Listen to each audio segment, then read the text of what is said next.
भविष्य किसी का सुरक्षित नहीं है, भविष्य का निर्माण करना पड़ता है। संतान को काबिल बनाइए, होशियार बनाइए, हुनरमंद बनाइए। यही सबसे बड़ा उपहार होगा उनके लिए आपकी तरफ से। नमस्कार, मैं हूं मोहित कमल श्रीमाली।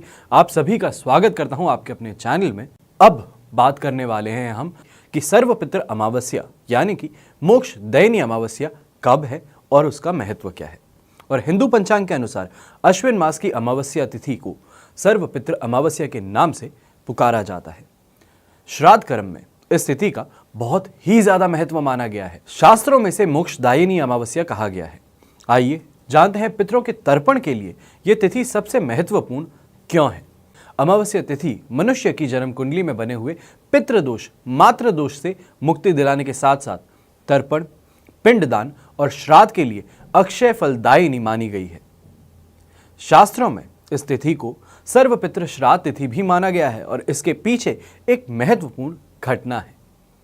देवताओं के पितृगण अग्निश्वात जो सोमपथ लोक में निवास करते थे, उनकी मानसी कन्या अच्छोदा नाम की एक नदी के रूप में अवस्थित हुई।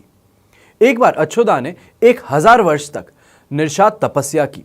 उनकी तपस्या से प्रसन्न होकर दिव्य शक्ति परायण देवताओं के पितृगण अग्निश्वात अच्छोदा को वरदान देने के लिए दिव्य सुदर्शन शरीर धारण कर अश्विन अमावस्या के दिन उपस्थित हुए। उन पितृगणों में अमावस नाम की एक अत्यंत सुंदर पीतर की मनोहरी छवि यौवन और तेज देखकर अच्छोदा कामातुर हो गई और उनसे प्रणय निवेदन करने लगी, किंतु अमावस अच्छोदा की काम प्रार्थना को ठुकराकर अनिच्छा प्रकट की। इससे अच्छोदा अति लज्जित हुई और स्वर्ग से पृथ्वी पर आ गिरी।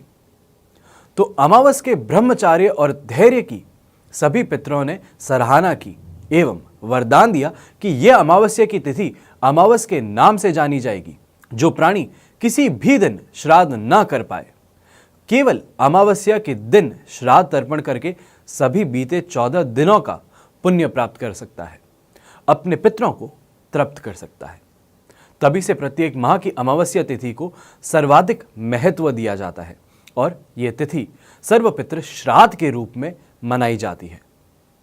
अब आपको यहां पे यह समझना चाहिए कि श्राद्ध का नियम क्या है। श्राद्ध का नियम यह है कि दोपहर के समय पितरों के नाम से श्राद्ध और ब्राह्मण भोजन करवाना चाहिए है और शास्त्रों में सुबह और शाम का समय देव कार्य के लिए बताया गया है, लेकिन दोपहर का समय पितरों के लिए माना गया है। इसलिए कहते हैं कि दोपहर में भगवान की पूजा नहीं करनी चाहिए, दिन का मध्य पितरों का समय होता है। अब ऐसे में ही शास्त्रों के अनुसार दक्षिण दिशा में चंद्रमा के ऊपर की कक्षा में पितृलोक की स्थिति है। इस दिशा को यम की भी दिशा माना गया है, इसलिए दक्षिण दिशा में पितरों का अनुष्ठान किया जाता है। और रामायण में उल्लेख है कि जब दशरथ की मृत्यु हुई थी तो भगवान राम ने स्वप्न में उन्हें दक्षिण दिशा की तरफ जाते हुए देखा था। तो सनातन धर्म के अनुसार किसी वस्तु के गोलाकार रूप को पिंड कहा जाता है और शरीर को भी पिंड ही माना गया है। धरती को भी एक पिंड रूप माना गया है, यानी कि गोलाकार है। और हिंदू धर्म में निराकार की पूजा की बजाय साकार स्वरूप की पूजा को महत्व दिया गया है, क्योंकि इसे साधना करना आसान होता है। इसलिए पितरों को भी पिंड रूप यानी कि पंच तत्वों में व्याप्त मानकर पिंडदान किया जाता है। और पिंडदान के समय मृतक की आत्मा को अर्पित करने के लिए चावल को पकाकर उसके ऊपर तिल, शहद, घी, दूध को मिलाकर एक गोला बनाया जाता है, जिसे पाक पिंडदान कहते हैं। दूसरा, जौ के आटे का पिंड बनाकर दान किया जाता है और पिंड का संबंध चंद्रमा से माना जाता है। पिंड चंद्रमा के माध्यम से पितरों को प्राप्त होता है। पुराणों में तिल विष्णु, पद्म और ब्रह्मांड पुराण में तिल को औषधि बताया गया है।